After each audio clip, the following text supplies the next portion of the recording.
Ich werde immer wieder gefragt, was man dann machen kann, wenn so eine Waschmaschine so ein bisschen anfängt zu müffeln. Die Ursache für die Geruchsbildung sind eigentlich Bakterien.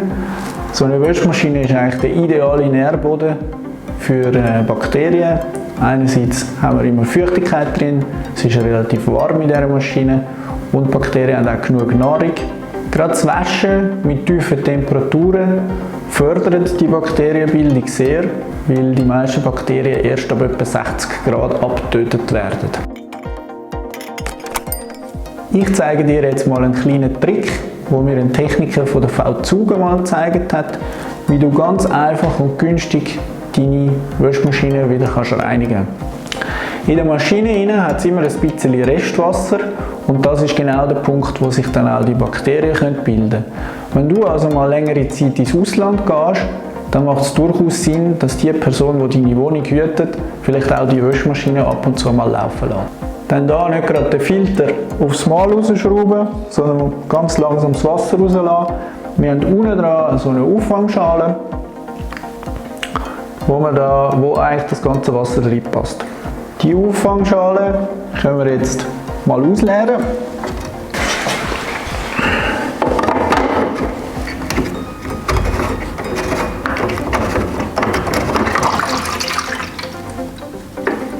Gut. Dann können wir mal unten in das Loch hineinschauen. Da unten ist eigentlich die Pumpe drin, das Rädchen muss sich immer drehen. Und das sieht aber alles sehr, sehr gut aus. Manchmal hat es da so Fussel drin, in dem Fall hat es jetzt nicht so viel drin. Manchmal ist der wirklich komplett verstopft. Dann machen wir den Filter wieder rein und ziehen den gut an. Jetzt ist eigentlich die Maschine leer und jetzt würden wir noch mit der Reinigung anfangen. Um jetzt wirklich auch noch das Innere von der Waschmaschine zu reinigen und von diesen Bakterien und Ablagerungen zu befreien, gibt es im Handel zum Beispiel so Waschmaschinenpflegemittel. Funktioniert aber auch ganz gut mit 2 Abwaschtabs, wo wir jetzt in die Maschine hineingehen. Nachher starten wir das heißeste Programm, das deine Maschine überhaupt machen kann. Wir lassen jetzt eigentlich die Waschmaschine mal ein bisschen Wasser reinlaufen lassen. Am Anfang klackern die Tabs ein bisschen, aber das ist nicht schlimm. Wir sehen eigentlich, der Wasserstand in der Maschine ist extrem tief.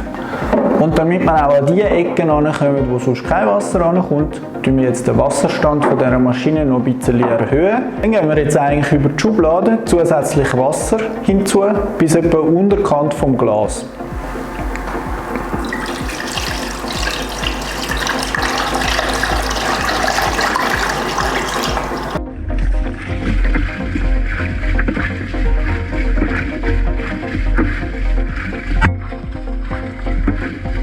Wenn du noch mehr Tipps und Tricks möchtest haben, dann tu doch unbedingt den Kanal abonnieren.